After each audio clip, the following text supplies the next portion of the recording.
Yo, YouTube, what's up with your boy? Sports and Fitness Rants. I'm back, guys. Click that like button. Subscribe to my channel. What's up, y'all? Welcome back, guys. Welcome back. Got another great video for you guys today. As usual, you guys know the deal, man. You know what we're here to do. We're here to celebrate Michael Jordan. We're here to put some respect on the 80s and the 90s, right? Stop the lies that's being said about Michael Jordan and his era, right? They continue to try to tear these guys down. And we won't allow it anymore. We will not allow this stuff to stand any longer, guys. The real NBA fans are standing up. We're standing up. We're here. And in this video, we're going to speak about LeBron James in the clutch, right? And we're going to compare it to Michael Jordan in the clutch, guys. Because we know it's not even close. We're going to talk about it in this video. And I want to thank you guys as usual, man. All your love, guys. Listen. It means a lot to me, guys. I say it every video, and I'm gonna continue to say it every video because it matters to me a lot. My channel, the information, the education that I'm trying to put out, it goes nowhere unless you guys are receiving it. You guys are spreading the love, man. You're sharing it. You're telling other people about my channel. Much respect to all of you guys for that, man. That's all this is about, guys. It's about the facts. It's about the truth, right? We must respect the NBA and its history. The guys that I grew up watching, the guys that played before I grew up watching. We must respect these men. There's no need to tear them down. So thank you all, man. I appreciate it, guys. And you guys know what to do, man. Turn the volume all the way up. Hit that play button. Remember, these videos are for educational purposes. And let's roll. So, yes, guys, I mean, listen, I could go on for a long time about LeBron James not being clutch as it compares to Michael Jordan, right? This could be a long video, but I'm going to try to keep the video not too long. Now, when we think about LeBron James versus a Michael Jordan in the clutch, we're just gonna compare these two players, guys. Now, LeBron James, to me, he's not more clutch than Kobe Bryant. He's not more clutch than Larry Bird. He's not more clutch than Magic Johnson. I would not take LeBron James over any of these guys in the clutch. And we must think, guys, and we must understand that when we talk about clutch, we're not just talking about hitting a clutch shot.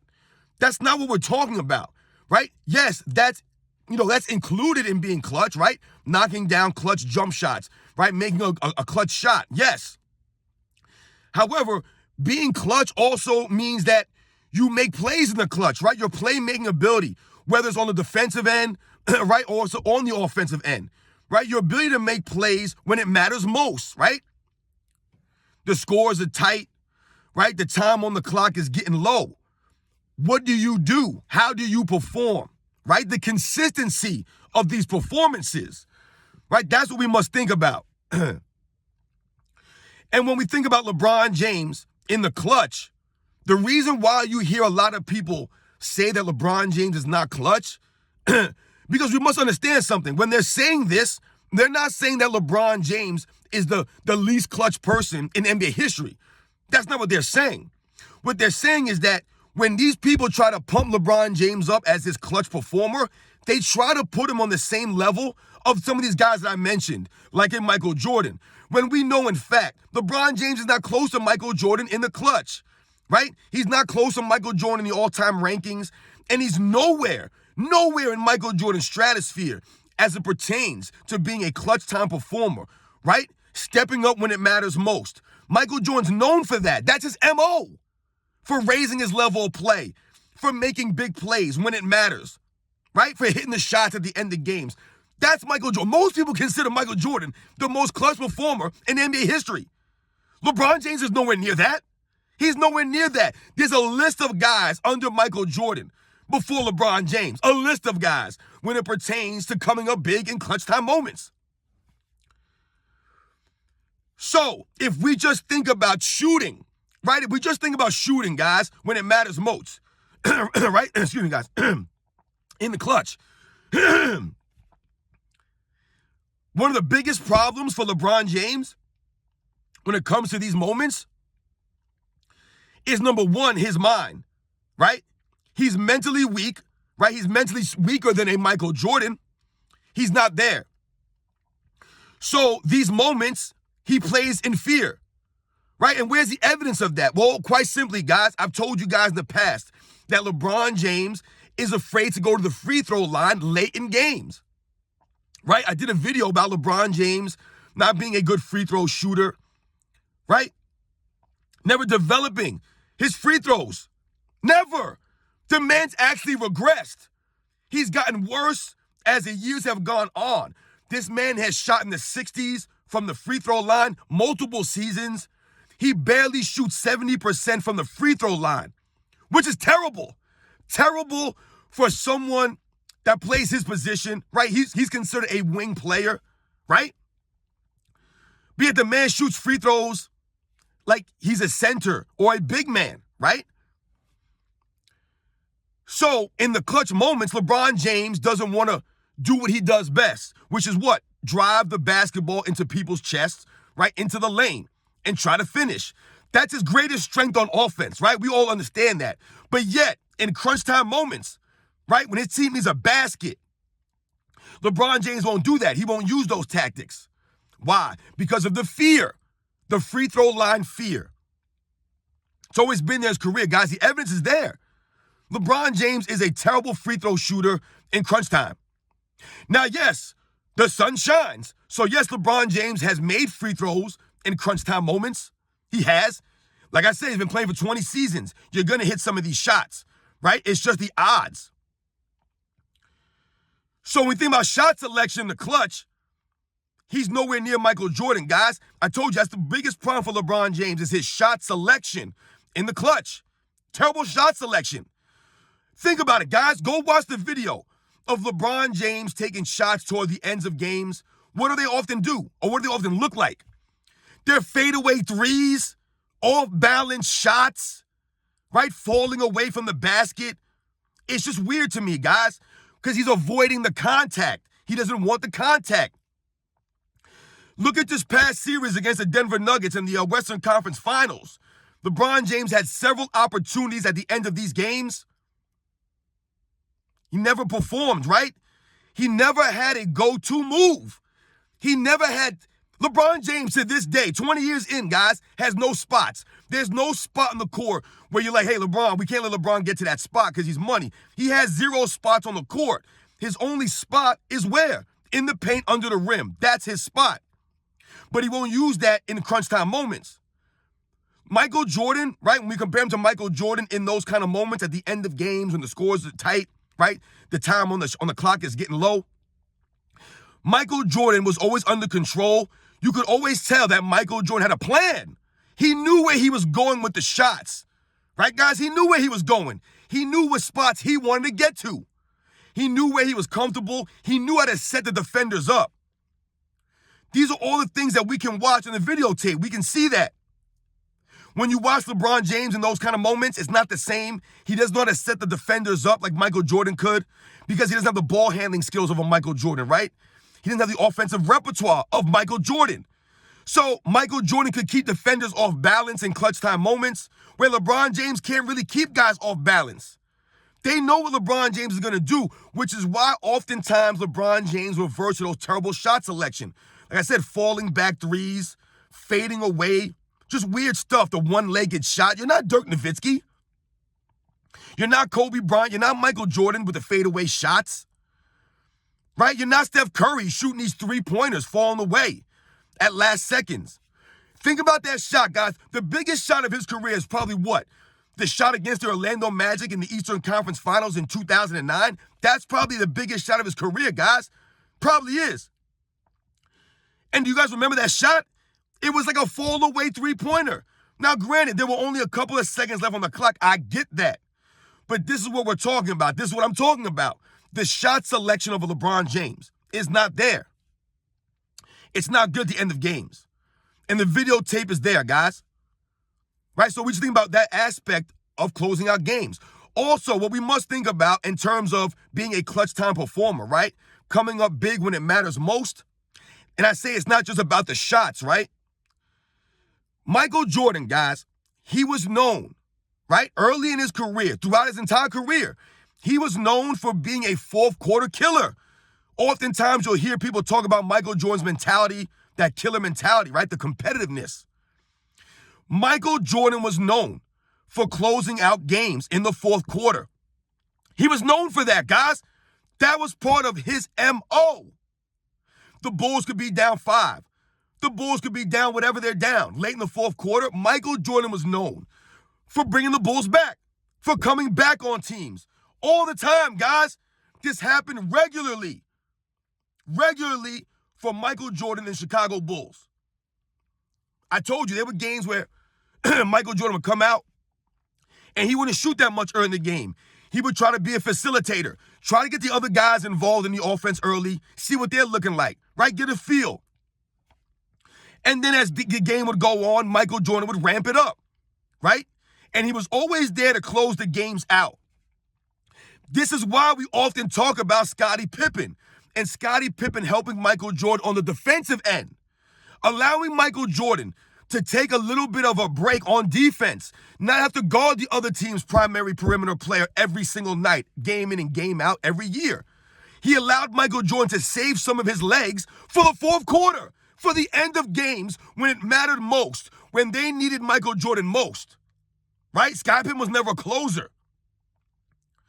So that's why Michael Jordan would oftentimes have the energy. He was allowed to close these games out.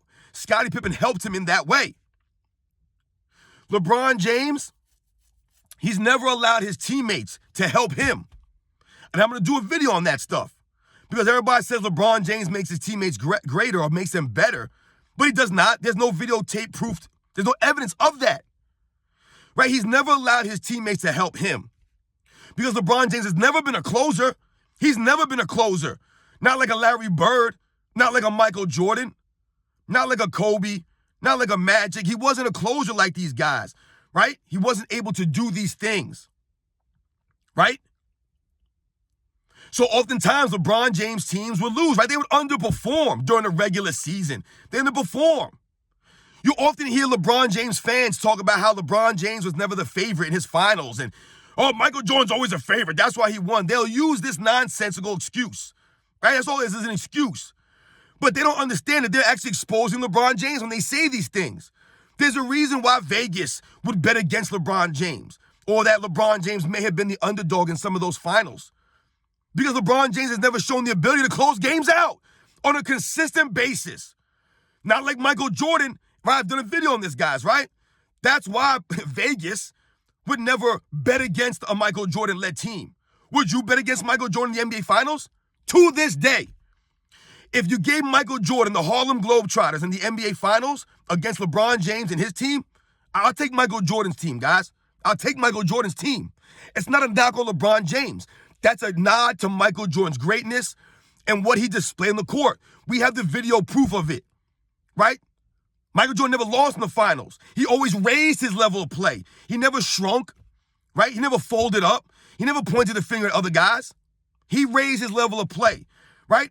If Karl Malone raised his play, if John Stockton raised his play, Michael Jordan raised it to another level.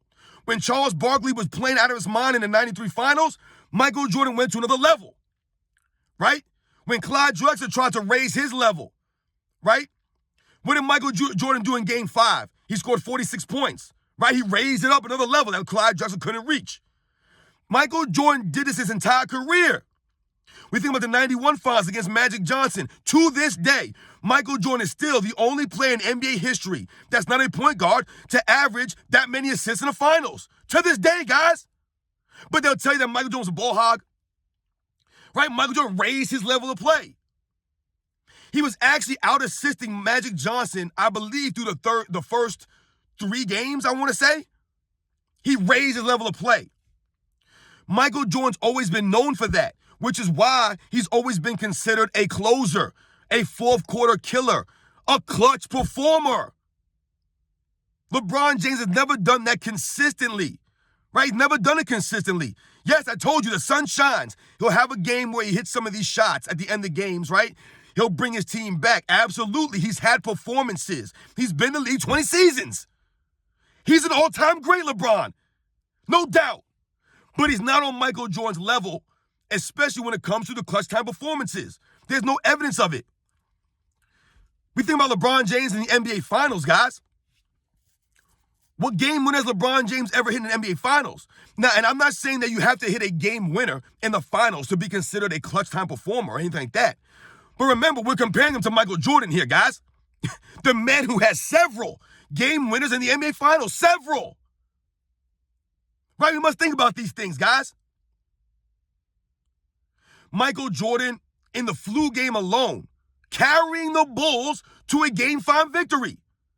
Series was tied 2 games apiece in Utah. This man's not even feeling 100% and has to carry the Bulls offensively to the win in a close game. And in that game, he essentially hit a game winner, guys. He hit that 3-point shot with 20 seconds left or whatever it was on the clock to end the game, put the game out of reach. Michael Jordan has several game winners, guys, in the finals. I've talked about the 1991 finals, right? Game 3, the series tied 1 apiece. Scottie Pippen fouls out the game, right? Michael Jordan and the Bulls are down by 2 points with about, 13 seconds left, 12 seconds, whatever it was. Michael Jordan has to drive down, hit the shot to tie it and send it into overtime, and then carry the Bulls to an overtime victory without Scottie Pippen. Without Pippen. This is Michael Jordan, guys. LeBron James never done that. Right? LeBron James fans, they always make excuses. Oh, 2015, they're up 2-1. Kyrie Irving and Kevin Love go down, and then all of a sudden, it's okay for LeBron James to lose that finals. Oh, what do you want me to do? Kevin Love and Kyrie Irving were hurt. That's why they lost. But this is the same Kevin Love that all his fans will tell you wasn't worth a damn thing. This is the same Kyrie Irving that his fans never give any credit to for the 2016 NBA Finals. But they'll bring up Kyrie Irving and Kevin Love in 2015 Finals to say that they were injured as the reason why LeBron James lost that Finals. No, LeBron James and the Cavs lost the 2015 NBA Finals because LeBron James is not a closer, right? He's not a clutch time performer, right? Kyrie Irving was not there to close the games out. They were up 2-1, guys, without Kyrie Irving. LeBron James in the fourth quarter, look at his fourth quarter numbers in the 2015 Finals, guys. They're miserable. They're terrible. Watch the video footage. The man's bricking up shots at the end of games. The score's tied. The man misses layups. Right? All these things. Because he never developed a jump shot. He never developed a go-to move. He never knew what he was doing at the end of games. Right? He just never did. He was never consistent. Matthew Dellavedova was playing his butt off, running around chasing Steph Curry, right? He basically took the Finals MVP away from Steph Curry, Dellavedova, with the hustle defense he was playing, making Curry average like 6 or 7 turnovers a game in that Finals. But LeBron James wasn't a closer. That's why they lost. Put Michael Jordan in that Finals, guys, on the 2015 Cavs, up 2-1. I guarantee you, guys, they win that Finals. I guarantee you, guys. You know the deal. You know they would.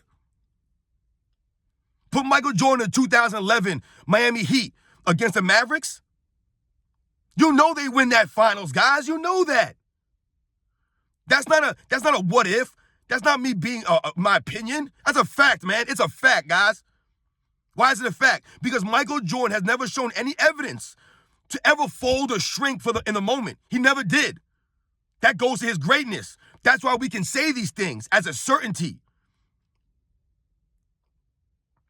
So I know this video's going kind of long, guys, but when we think about LeBron James and people try to make it seem like he's this clutch performer, yeah, LeBron James has hit some big baskets. He's had some great performances, no doubt. He's an all-time great. He's played for 20 seasons. But we must remember, we must put things in perspective here, and we must be honest and objective. LeBron James is not one of the top clutch performers in NBA's history. There are many other players, guys, in NBA's history that have proven to us that they are better in clutch time moments. They're more consistent in clutch time moments, guys. That's the important part. It's the consistency. Michael Jordan was always there, always clutch, always raised his level of play. We have the videotape proof. LeBron James has never done that. He's not consistent. Yes, he'll hit a shot. Then he won't. Then he'll play good. Then he won't play good. Right? He's inconsistent in clutch moments. Right? He doesn't have a go-to move. His shot selection is poor. He doesn't make these shots often, which is why he needs to play with a guy like a Kyrie Irving or Dwayne Wade, one of these guys, to be a closer. Right? You guys know the deal, man. You know what we're here to do, man. It's about the facts here, guys. It's about the facts. And the fact of the matter is, LeBron James has never shown us any evidence that he's a top clutch time performer in NBA history. Has he been clutch? Absolutely. Has he made big shots and had big stretches and big games? Absolutely, no doubt. But he's not on Michael Jordan's level, guys. He's nowhere close to Michael Jordan. And in the NBA Finals, LeBron James, in the moments, I mean, think about it, guys. In the 2016 NBA Finals, Kyrie Irving hits that jump shot, right? And it's not only that Kyrie Irving made that shot, that was a big deal. It's the fact that they tried to draw the play up for LeBron James, right? And he refused. He wanted Kyrie Irving to take that shot. Okay, I get that. And then look what LeBron James was doing on the court. He was standing in the corner, just standing there, doing nothing. When Kyrie Irving sized up Steph Curry and made that shot. So, when you think about it that way, you can't then turn around and say that LeBron James is the most clutch performer in NBA's history. That doesn't make any sense. Because if he was, why would he defer to Kyrie Irving? Why would he stand in the corner and watch Kyrie Irving go one-on-one at the end of a game? Right? Michael Jordan at the end of the 98 Finals in Game 6, he went one-on-one with Brian Russell, right? He went one-on-one. There were no screens set. He went one-on-one with him. Scottie Pippen and the other guys, they were standing on the perimeter, watching Michael Jordan do his thing. That's essentially what LeBron James was doing. He was Scottie Pippen out there, and Kyrie Irving was Michael Jordan. You can't be the most clutch performer in NBA history, like some of his fans will say, but then yet you're standing around. You've never made a game winner in the NBA Finals. His biggest play in the NBA Finals is that chase down block, guys. That's his biggest play. That wasn't bigger than Kyrie Irving's shot, even though his fans are trying to erase Kyrie Irving from memory. It's not the same. You guys know the deal, man. I know this video's gone kind of long, guys. I'll catch you guys on the next one.